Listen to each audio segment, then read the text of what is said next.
There is no doubt that the Jehovah's Witnesses are a patriarchal society where women are to view men as their heads. Only males are permitted to hold positions of responsibility and teaching in the congregation. If you are a woman and a Jehovah's Witness, your self-worth is being diminished by Watchtower's view of women.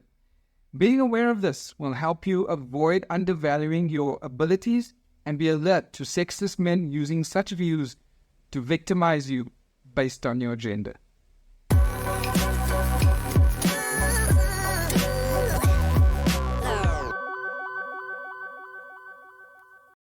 We graduated in June, got married in July, had a child in November.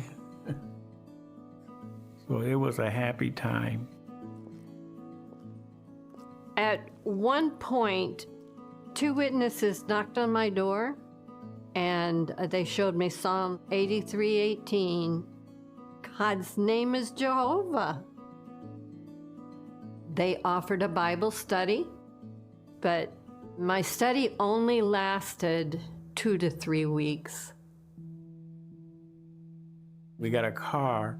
We started going to parties, starting to smoke, have drugs, getting drunk. We did all these things that really tore our marriage apart. We thought moving away from our town and our old associates would help. It was worse than ever.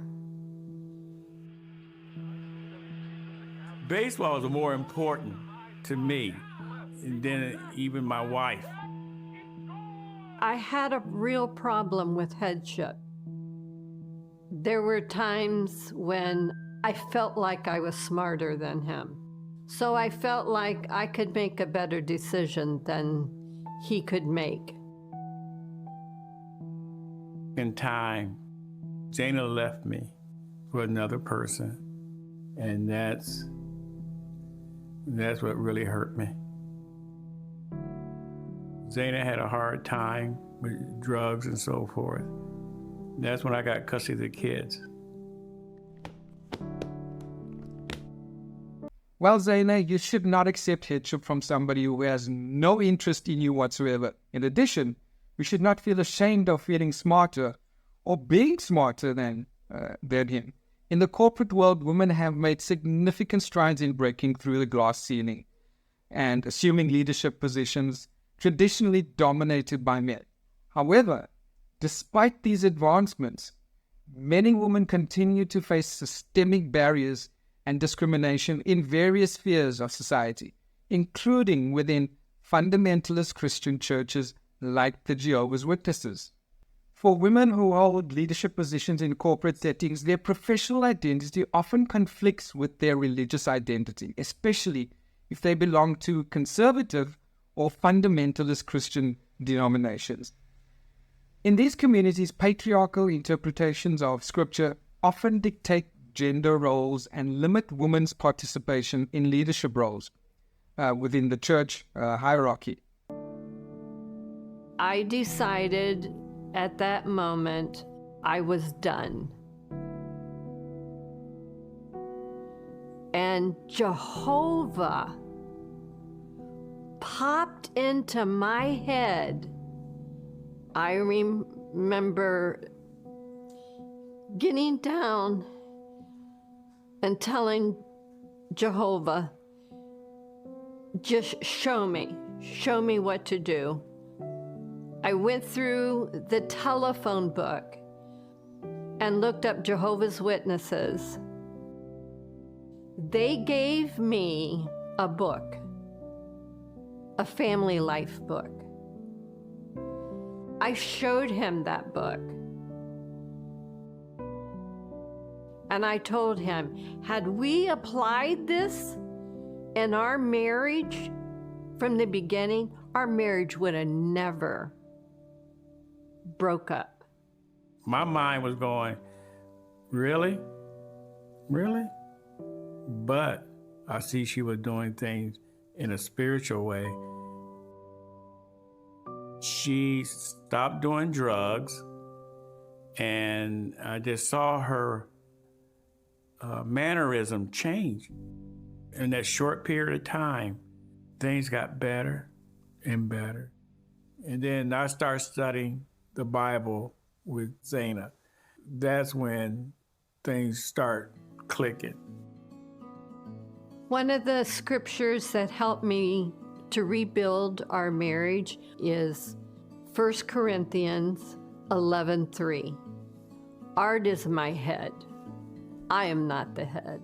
Knowing that everybody but Jehovah has a head, I view that as a protection. Now I don't have to make decisions on my own.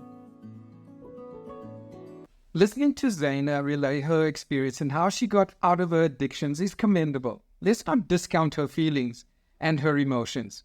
However, she does not realize that she put in the work to get to that point. And we know Jehovah's Witnesses are always ready to pounce on people in their most vulnerable state. They are trained to do that. Within the Jehovah's Witness organization, adherence to strict gender roles is central to their doctrinal beliefs. Men are appointed as elders, ministerial servants, and overseers, while women are relegated to supportive roles within the congregation. The organization's interpretation of biblical passages such as Ephesians 5, verse 22 to 24, reinforces the notion of male headship and female submission, further perpetuating gender inequality. Men fill all the leadership roles within Jehovah's Witnesses. Women fill only the very bottom position of the organizational hierarchy. The most senior position for women is that of pioneer, and whilst presented as a privilege, is just a sales role utilizing free labor to grow the religion. Watchtower leaders have disturbingly expressed that women are less capable than men. Samuel Hurd, who went on to become a member of the governing body, justified female subjection on the basis that their smaller brain size makes them less intelligent.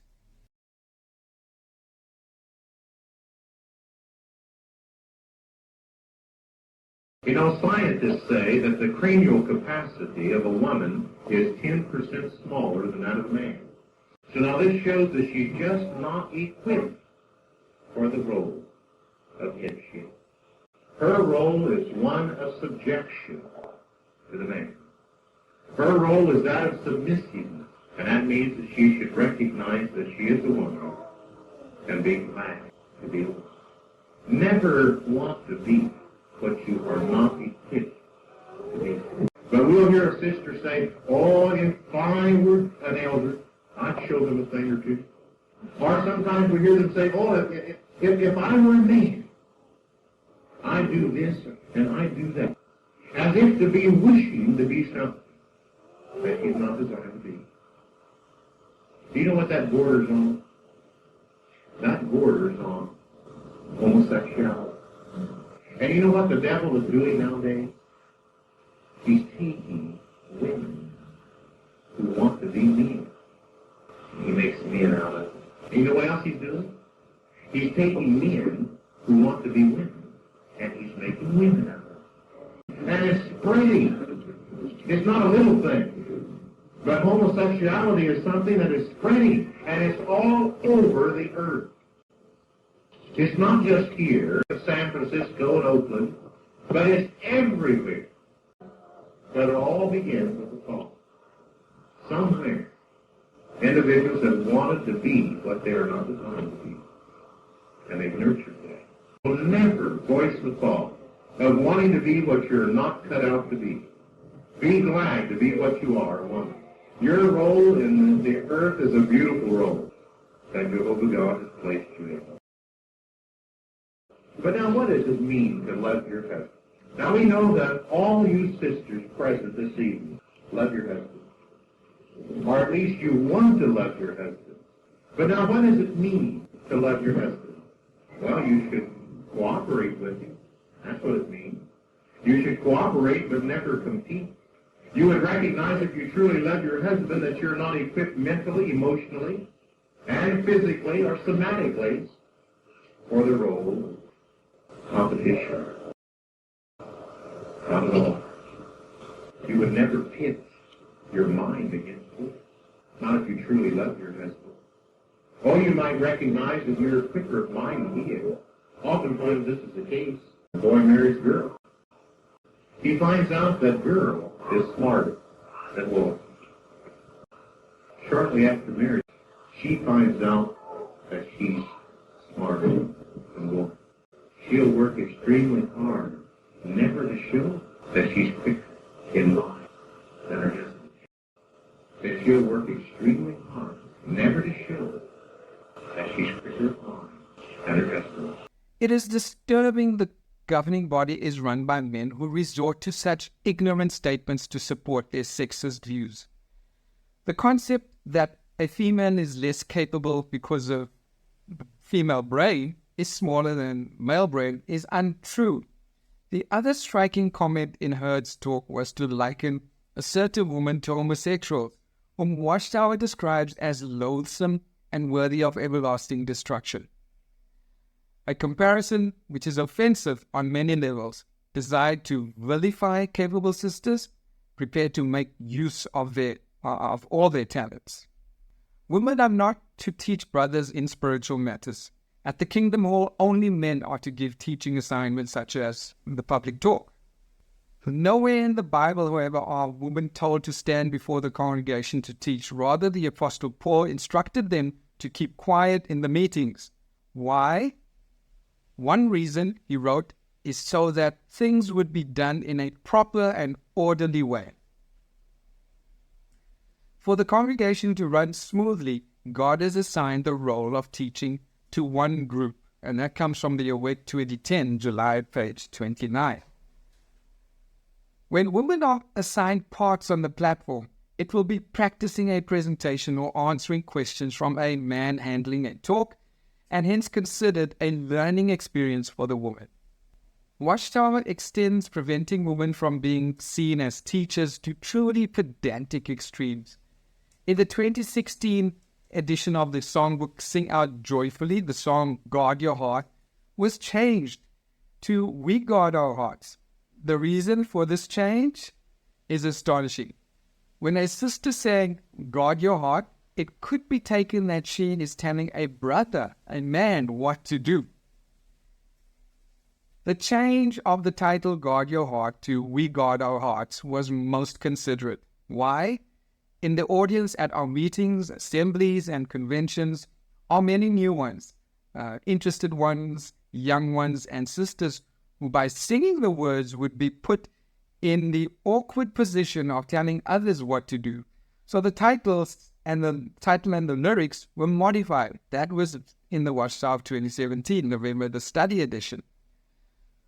Whilst it may seem of little consequence that sisters and women take a back seat in the organization, the results of a misogynistic, male-dominated religion can be tragic. There are 3 areas in particular worth considering, and that is domestic violence, child abuse, and sexual assault. Watchtower speaks out against domestic violence, insisting husbands show love and kindness to their wives, and the wife is permitted to leave an abusive husband. Should the battered wife leave her husband? The Bible does not treat marital separation lightly. At the same time, it does not oblige a battered wife to stay with a man who jeopardizes her health and perhaps her very life, since the Bible does not forbid separation in extreme circumstances. What a woman does in this matter is a personal decision. No one should coax a wife to leave her husband, but neither should anyone pressure a battered woman to stay with an abusive man when her health, life, and spirituality are threatened. Spouse abuse is a brazen violation of biblical principles. No husband who claims to be a follower of Christ can really say that he loves his wife if he abuses her. That is from the Awake 2007, November the 8th. Watchtower exerts social pressure on victims of domestic violence to remain with their husbands. In 2012, a truly shocking article was released that praised women for staying with their husbands despite violent abuse.